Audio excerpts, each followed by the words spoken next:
বিসমিল্লাহির রহমানির রহিম। আজকের ক্লাসে সকলকে স্বাগতম। শিক্ষক পরিচিতি দেখো, আমি মোহাম্মদ গিয়াসউদ্দিন, সহকারী অধ্যাপক, কার্পাসডাঙ্গা ডিগ্রি কলেজ, দামোদরদা, চুয়াডাঙ্গা। এবার আমরা বিষয় পরিচিতি দেখব। শ্রেণী একাদশ দ্বাদশ, বিষয় সমাজবিজ্ঞান, পত্র দ্বিতীয়, আর অধ্যায় হলো প্রথম। পাঠ শিরোনাম দেখো, সমাজবিজ্ঞানের পটভূমি, বাংলাদেশের সমাজবিজ্ঞান চর্চার পটভূমি এবং বাংলাদেশের সমাজবিজ্ঞান পাঠের প্রয়োজনীয়তা। শিক্ষণফল দেখি আমরা। পাঠ শেষে আমরা সমাজবিজ্ঞানের পটভূমি বর্ণনা করতে পারবো, বাংলাদেশের সমাজবিজ্ঞান চর্চার পটভূমি বর্ণনা করতে পারবো, সেই সাথে বাংলাদেশের সমাজবিজ্ঞান পাঠের প্রয়োজনীয়তা ব্যাখ্যা করতে পারবো। তাহলে আমরা এখন সমাজবিজ্ঞান পাঠের পটভূমি নিয়ে আলোচনা করব। তো সেখানে কারা কারা এই ভিত্তি স্থাপন করেন সেগুলো আমরা দেখব। তো অন্যান্য সামাজিক বিজ্ঞানের তুলনায় সমাজবিজ্ঞান সর্বকনিষ্ঠ। 19 শতকের মাঝামাঝি সময় পর্যন্ত সমাজবিজ্ঞানীগণ একটি স্বতন্ত্র বিজ্ঞান হিসাবে প্রতিষ্ঠা লাভ করেনি। ইউরোপের এক বৈপ্লবিক পরিবেশে সামাজিক পরিবর্তনের এক ক্লান্তি লগ্নে সমাজবিজ্ঞান একটি স্বতন্ত্র বিজ্ঞান হিসাবে জন্ম লাভ করে। এর পূর্বে জ্ঞানের অন্যান্য শাখায় মানবিক সম্পর্ক, আচরণ তথা সমাজবিজ্ঞান সংশ্লিষ্ট বিষয় নিয়ে আলোচনা হলেও সমাজবিজ্ঞানের আলাদা অস্তিত্ব ছিল না। প্রাচীন ও মধ্যযুগের সমাজ চিন্তায় সুসংঘবদ্ধ চিন্তাভাবনা ও বিশ্লেষণের সামান্য পরিচয় মেলে, কিন্তু এ যুগের মানব জ্ঞান ছিল প্রধানত কল্পনাশ্রয়ী। সমাজবিজ্ঞানের প্রকৃতিকে জানার জন্য যে প্রচেষ্টা সে সময় চলছিল সেটি বিজ্ঞানসম্মত সমাজ পাঠ অর্থাৎ সমাজবিজ্ঞান বিকাশের ভিত্তি রচনা করেছিল। তো আমরা যারা সমাজবিজ্ঞানের ভিত্তি রচনা করেন তাদের সম্পর্কে আলোচনা করছি।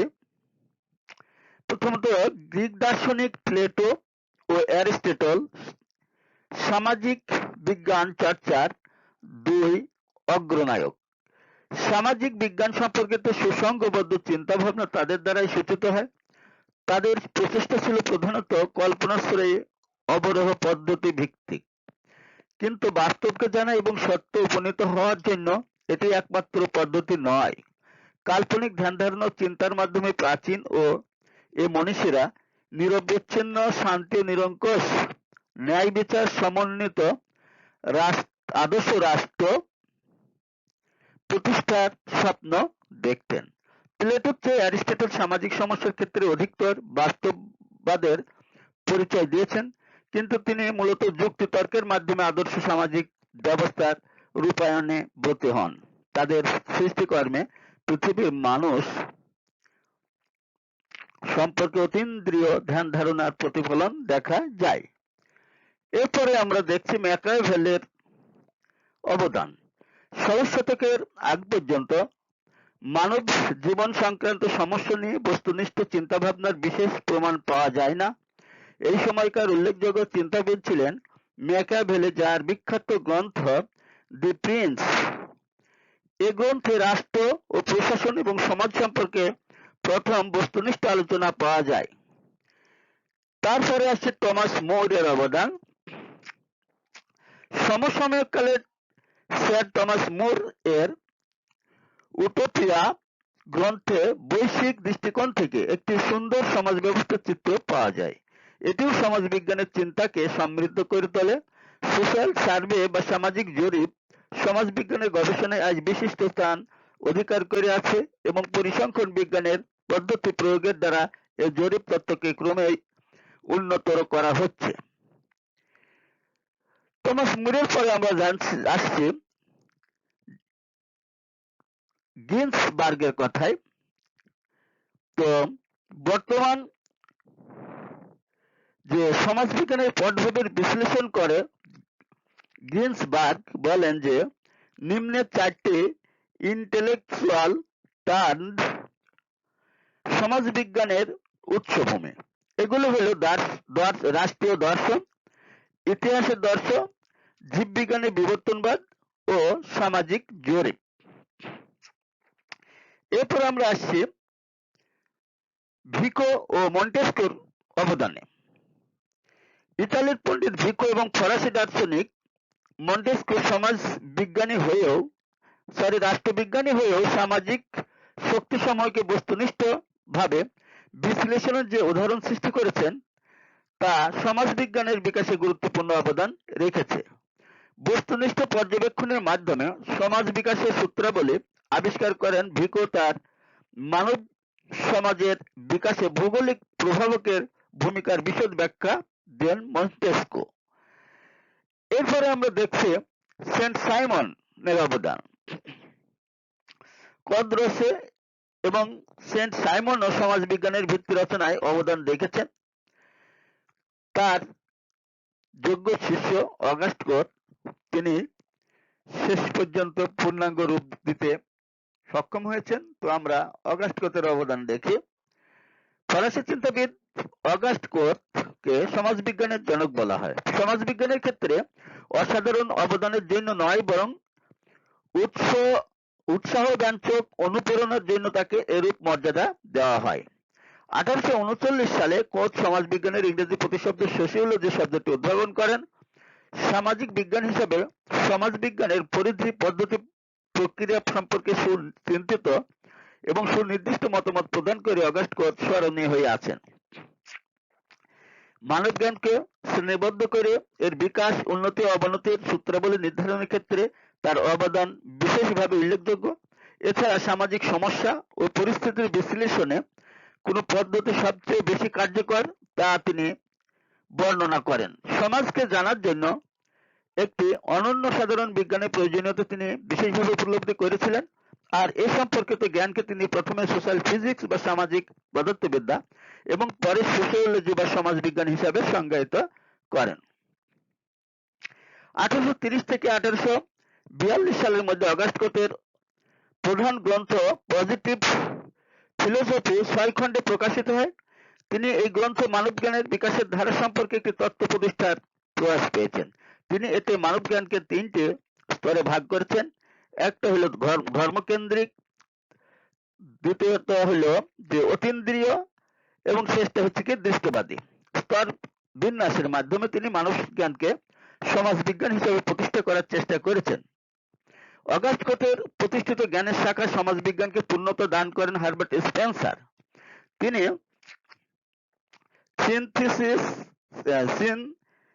সিনথেটিক ফিলোসফি নামক একটি বিখ্যাত বইয়ে এক বড় অংশ জুড়ে আলোচনা করেন প্রিন্সিপালস অফ সোশিওলজি শিরোনামে।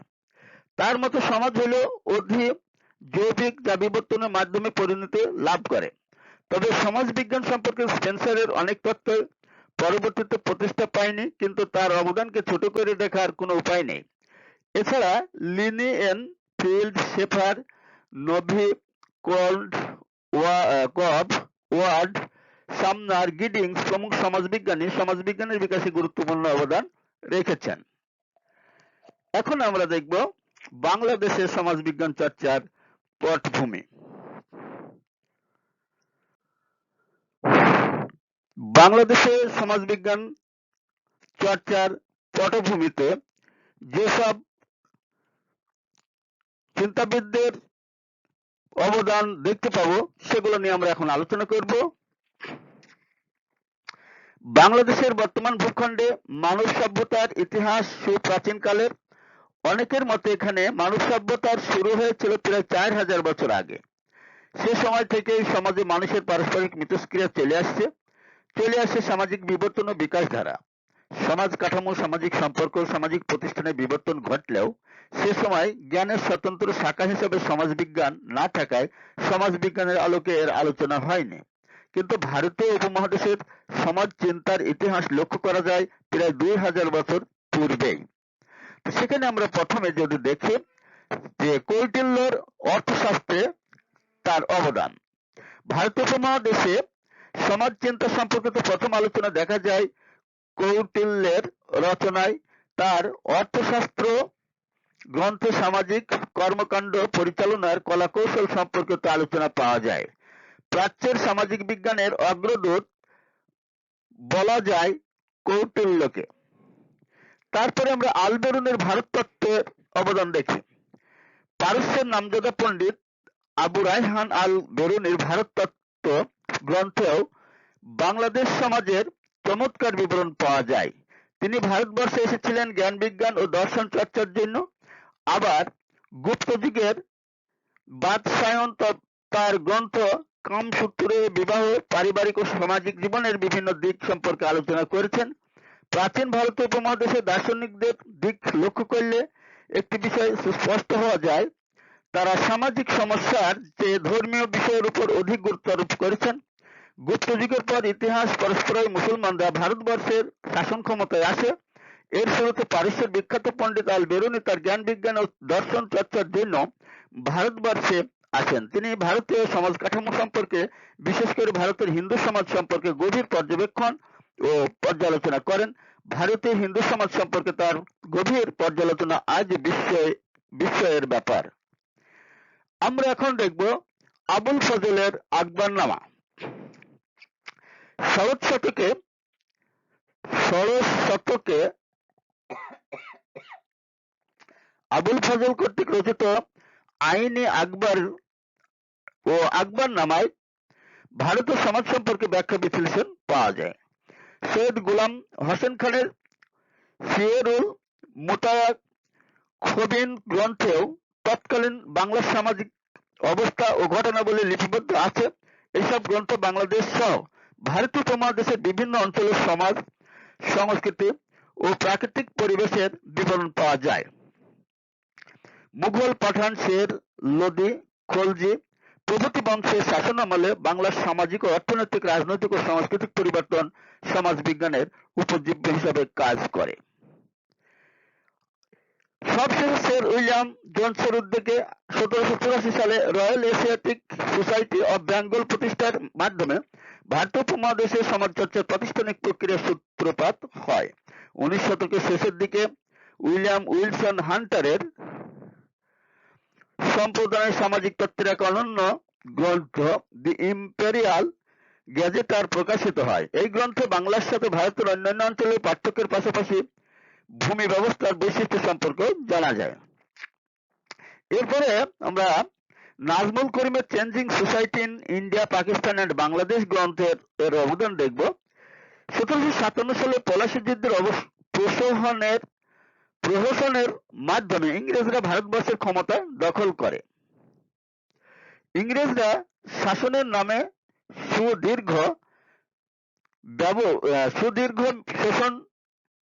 সুদীর্ঘকাল শোষণ করেন। ইংরেজ শাসনের প্রভাবে এদেশের প্রচলিত সমাজ কাঠামো, অর্থনৈতিক ব্যবস্থা, শিক্ষা ব্যবস্থা, উৎপাদন ব্যবস্থার আমূল পরিবর্তন ঘটে বলে একে নজমুল করিম তার changing societies India, Pakistan and Bangladesh গ্রন্থে উল্লেখ করেন। তবে তার প্রভাবে ভারতীয় উপমহাদেশের সমাজ ব্যবস্থায় অনেক সংস্কার সাধিত হয়। সতীদাহ প্রথা নিষিদ্ধকরণ, বিধবা বিবাহ চালু, জমিদারি ব্যবস্থার পরিবর্তন ইত্যাদি সমাজকে বদলে দেয়। ইংরেজ শাসনের প্রভাবে ভারতীয় উপমহাদেশে 1850 এর দশকে 3টি বিশ্ববিদ্যালয় স্থাপিত হয় কলকাতা, মাদ্রাজ এবং বোম্বে শহরে। 1921 সালে প্রতিষ্ঠিত হয় ঢাকা বিশ্ববিদ্যালয়। এই বিশ্ববিদ্যালয়গুলোর মাধ্যমেই বাংলাদেশ তথা ভারতীয় উপমহাদেশের সমাজ বিজ্ঞান চর্চার আনুষ্ঠানিক পথ উন্মুক্ত হয়। ভারতের স্বাধীনতা লাভের পূর্ব পর্যন্ত কয়েকজন বাঙালি জাতীয়তাবাদী লেখক যেমন রাধা কমল মুখার্জি, ডি.এল. মজুমদার, নির্মল কুমার বসু, বিনয় কুমার সরকার প্রমুখ বাংলাদেশের সমাজবিজ্ঞানের ক্ষেত্রে গুরুত্বপূর্ণ ভূমিকা পালন করেন। এদের মধ্যে আবার কেউ কেউ মার্ক্সবাদেও বিশ্বাসী ছিলেন। এম.এন. রায়, মুজাফফর আহমদ, শোভন সরকার, গোপাল হালদার, বিনয় ঘোষ এর মধ্যে উল্লেখযোগ্য। উল্লিখিত চিন্তাবিদগণের মাধ্যমে বাংলাদেশের বর্তমান ভূখণ্ডে সমাজবিজ্ঞান চর্চার পটভূমি রচিত হয়। 1857 সালে কলকাতা বিশ্ববিদ্যালয় প্রতিষ্ঠার মাধ্যমে বাংলায় সমাজবিজ্ঞান চর্চার আনুষ্ঠানিক পথ চলা শুরু হলেও সে সময় সমাজবিজ্ঞান জ্ঞানের পৃথক ক্ষেত্র হিসাবে স্থান করে নিতে পারেনি। 1917 সালে কলকাতা বিশ্ববিদ্যালয়ে সমাজবিজ্ঞান বিভাগ চালু হলে বাংলায় আনুষ্ঠানিকভাবে সমাজবিজ্ঞানের শিক্ষা ও গবেষণামূলক কার্যক্রম শুরু হয়।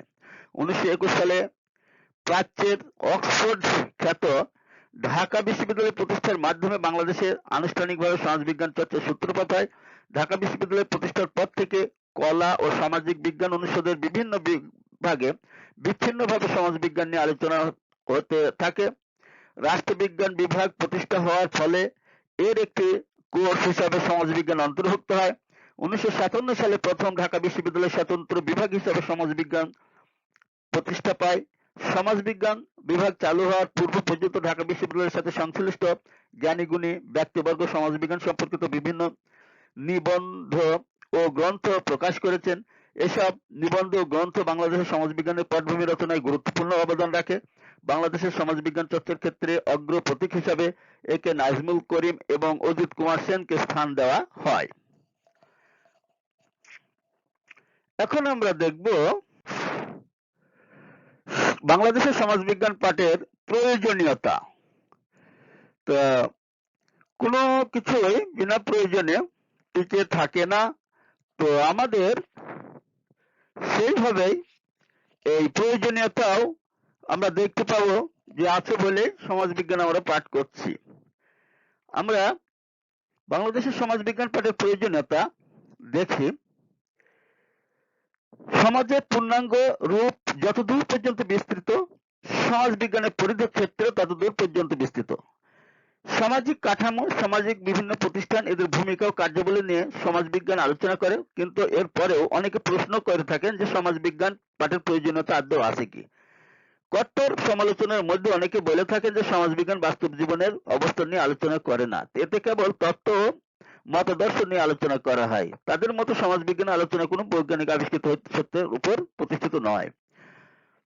কিন্তু আমরা সমাজবিজ্ঞান পাঠের গুরুত্ব ও উপযোগিতা সম্পর্কিত উপরোক্ত মতবাদ সমর্থনযোগ্য নয়, এর সঙ্গে সমাজবিজ্ঞানের গুরুত্বপূর্ণ ধারণাগুলো আলোচনা করা প্রয়োজন। এর মধ্যে উপলব্ধি করা সম্ভব যে সমাজের গুরুত্ব গ্রহণযোগ্যতা কতটুকু। সমাজবিজ্ঞানী কিংসলে ডেভিড মনে করেন সমাজবিজ্ঞান পাঠের সামাজিক ও ব্যক্তিগত উভয় ধরনের মূল্যই আছে, এর অস্তিত্ব স্বীকার করা হয়েছে, যদিও বাস্তব ক্ষেত্রে এর কতগুলো বর্ণনামূলক সমস্যা বিদ্যমান। তবু সমাজবিজ্ঞানের ব্যক্তিগত সামাজিক সুবিধাই বেশি। সমাজবিজ্ঞান সমাজের প্রকৃতি স্বরূপ ও সমাজের বিভিন্ন প্রতিষ্ঠান যেমন পরিবার, বিদ্যালয়, উৎপাদন ব্যবস্থা, মসজিদ, মন্দির, গির্জা, সংঘ, সমিতি ইত্যাদি কিভাবে মানুষের আচরণকে নিয়ন্ত্রণ করে পরিচালনা করে তা নিয়ে আলোচনা করে থাকে। এর উপযোগিতার উপর ভিত্তি করেই এর আবর্তিত হয় সমাজ ও সভ্যতার বিকাশের পথকে সমাজবিজ্ঞান প্রশস্ত করে দেয়। তাই আমরা সমাজবিজ্ঞানের পাঠের প্রয়োজনীয়তা এবং গুরুত্ব সম্পর্কে আলোচনা করব। সমাজের গঠন, উদ্দেশ্য, লক্ষ্য ও বিকাশ সম্পর্কে জানতে সমাজবিজ্ঞান পাঠের প্রয়োজনীয়তা রয়েছে। সামাজিক জীব হিসাবে মানুষ সমাজের বাইরে বসবাস করতে পারে না। বাংলাদেশের মানুষ এর বাইরে নয়। সমাজের সদস্য হিসাবে প্রত্যেককে সমাজের মানুষের আচার আচরণ, রীতিনীতি, জীবন প্রণালী ইত্যাদি বিষয়ে জানা আবশ্যক। এজন্য সমাজের মানুষের জীবন প্রণালী, রীতিনীতি, মূল্যবোধ ও আদর্শ সম্পর্কে জানতে হলে সমাজবিজ্ঞান অধ্যয়ন করতে হবে। আবার বিভিন্ন শ্রেণী, পেশা ও বর্ণের পারস্পরিক বৈচিত্র্য ও জটিলতা অনুধাবন ও নিরসনেও আমাদের সমাজবিজ্ঞান পাঠ করতে হবে। বাংলাদেশের বসবাসকারী জনগোষ্ঠীর মধ্যে শ্রেণী, পেশা ও বর্ণভেদে পার্থক্য লক্ষণীয়। এদের প্রকৃতি, বৈশিষ্ট্য, বৈচিত্র্য লক্ষ্য করা যায়। এই বৈচিত্র্য পার্থক্য কখনো কখনো সমাজে জটিলতা সৃষ্টি করে থাকে। এইরূপ জটিলতা থেকে কিভাবে মুক্তি পাওয়া যায়, সমাজবিজ্ঞান তার সঠিক দিক নির্দেশনা দান করে। বাংলাদেশের শ্রেণী কাঠামো সম্পর্কে জানতে চাইলে এক্ষেত্রে সমাজবিজ্ঞানের সহায়তা দরকার হয়। আবার দেখছি যে পরিবর্তনের ধরন, ধারা ও এর ফলে উদ্ভূত সমস্যা অনুধাবন ও নিরসনেও সমাজবিজ্ঞান পাঠের দরকার। পরিবর্তনশীলতা সমাজের সামাজিক ধর্ম, পরিবর্তনশীলতা সমাজের স্বাভাবিক ধর্ম। এই পরিবর্তন কোথাও দ্রুত আবার কোথাও মন্থর। বাংলাদেশ সমাজের পরিবর্তন স্থানকাল পাত্রভেদে বিভিন্ন ভাবে হচ্ছে। সামাজিক পরিবর্তন অনেক সময় ইতিবাচক, আবার কখনো নেতিবাচক। যদি পরিবর্তনের কারণগুলো সম্পর্কে ভালোভাবে জানা থাকে, তবে নেতিবাচক প্রভাব মোকাবেলা করা যায় খুব সহজেই। ব্যক্তি ও সমষ্টিগত জীবনে এইরূপ প্রভাবকে কাঙ্ক্ষিত উপায়ে প্রতিরোধ করা সম্ভব। সুষ্ঠু পরিকল্পনার মাধ্যমে সামাজিক পরিবর্তনজনিত সমস্যা মোকাবেলা করে ইতিবাচক প্রভাব সৃষ্টি করা যায়। এভাবে সমাজকে সম্ভাবনায় পরিণত করা সম্ভব হয়। আর এই ক্ষেত্রে সমাজবিজ্ঞান আমাদেরকে সহায়তা করতে পারে। তারপরে দেখো, দায়িত্ব ও অধিকার সম্পর্কে সজাগ থাকতে। আমাদের বর্তমান সমাজের একটি বড় সমস্যা হলো ব্যক্তিগতভাবে আমরা আমাদের দায়িত্ব কর্তব্য সম্পর্কে সচেতন নয়। আমরা অনেকেই নিজের উপর অর্পিত দায়িত্ব ও কর্তব্য যথাযথভাবে পালন করি না। এজন্য আমাদের বিভিন্ন ক্ষেত্রে বিশৃঙ্খলা সৃষ্টি হচ্ছে। আমাদের অধিকার সম্পর্কে আমরা সচেতন নয় বলে অন্যের উপর যে দায়িত্ব ছিল তা সে যথাযথভাবে পালন না করেই পার পেয়ে যাচ্ছে। সমাজবিজ্ঞান পাঠের মাধ্যমে নাগরিক দায়িত্ব কর্তব্য এবং অধিকার সম্পর্কে ধারণা পাওয়া যায়।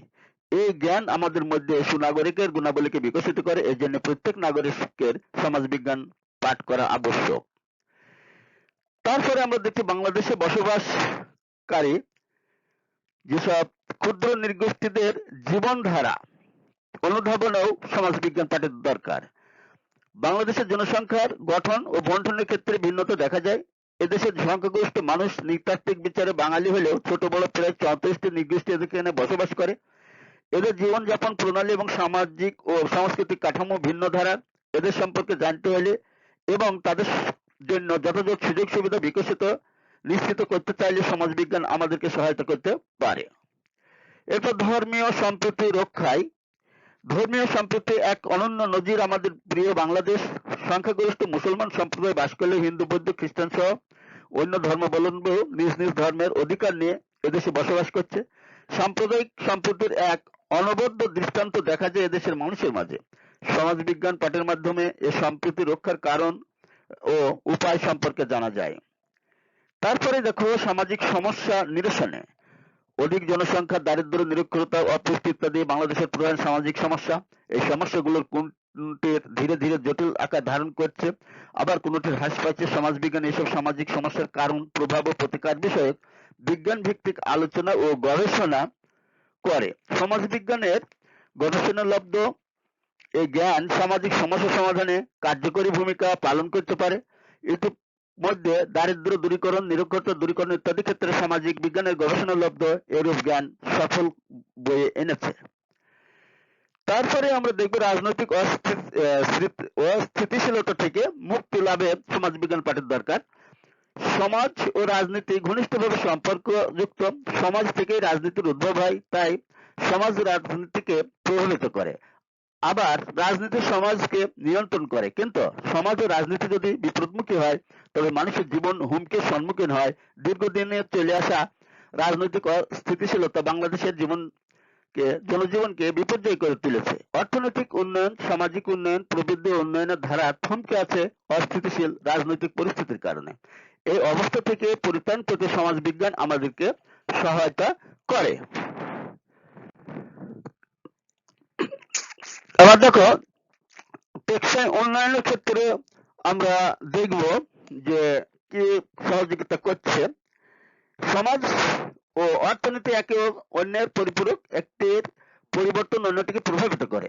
সামাজিক কাঠামোর পরিবর্তন অর্থনৈতিক উন্নয়নকে ত্বরান্বিত করে, আবার অর্থনৈতিক উন্নয়ন সমাজ কাঠামোকে পরিবর্তন করে দেয়। এছাড়া একটি দেশের উন্নয়নের জন্য অর্থনৈতিক উন্নয়নের পাশাপাশি সামাজিক উন্নয়নও আবশ্যক। বাংলাদেশের সমাজ ব্যবস্থার ক্ষেত্রে একথা প্রযোজ্য। যে কোনো সামাজিক ও অর্থনৈতিক সমস্যার মূল উদ্ঘাটনে সমাজতাত্ত্বিক জ্ঞান গুরুত্বপূর্ণ ভূমিকা পালন করে থাকে।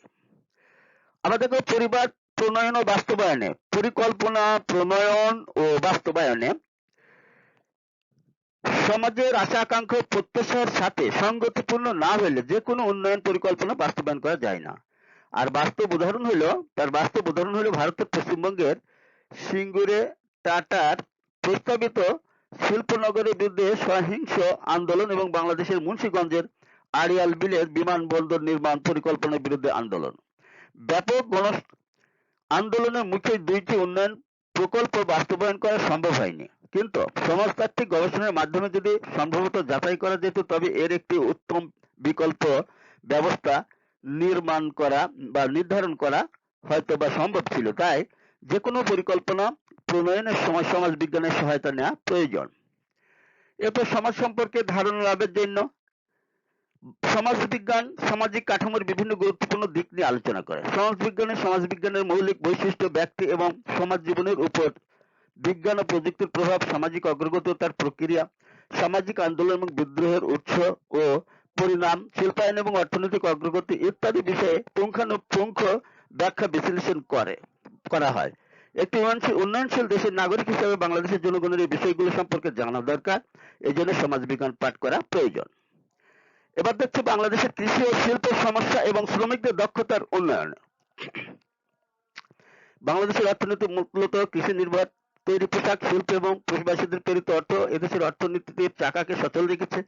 কৃষি ও শিল্পের সমস্যা এবং শ্রমিকদের দক্ষতার উন্নয়নে কাঙ্ক্ষিত ফল লাভ করতে চাইলে সমাজ বিজ্ঞানের জ্ঞান অর্জন করা অপরিহার্য।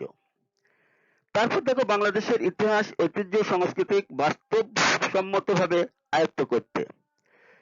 একটি দেশের ইতিহাস, ঐতিহ্য, সংস্কৃতি হল গর্ব করার মতো সম্পদ। বাংলাদেশের জনগণের রয়েছে ভাষা আন্দোলন ও স্বাধীনতা সংগ্রামের এক সমৃদ্ধ ইতিহাস। এদেশের লোকসাহিত্য, গান, কবিতা এবং ভাষা ও সাহিত্যে রয়েছে গৌরব করার মতো উপাদান। নিজস্ব সংস্কৃতির লালন ও অনুশীলন এদেশের মানুষকে স্বকীয়তা দিয়েছে। বাঙালি সংস্কৃতিক আগ্রাসন প্রতিহত করার শক্ত সামর্থ্য যোগায় এদেশের ঐতিহ্য। সামাজিক বিজ্ঞান যদিও মূল্যবোধ নিরপেক্ষ বিজ্ঞান, তবু তার জ্ঞান মানুষকে সমৃদ্ধ করেছে, নিজস্ব স্বকীয়তা বজায় রাখতে উদ্বুদ্ধ করেছে। সমাজবিজ্ঞান পঠন পাঠনের মাধ্যমে বাঙালির জনগণ এই বিষয়সমূহকে আরো ভালোভাবে আয়ত্ত করতে পারবে। অতএব বাংলাদেশের সার্বিক অবস্থা প্রয়োজনীয়তার প্রেক্ষাপটে সমাজবিজ্ঞান পাঠের গুরুত্ব অনস্বীকার্য।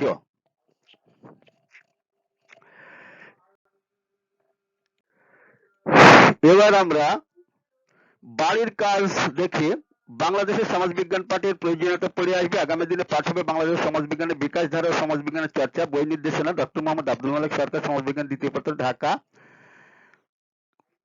Lecture publications limited, 2020। আজকের মতো এখানেই পাঠ শেষ করা হলো। সকলকে অশেষ ধন্যবাদ।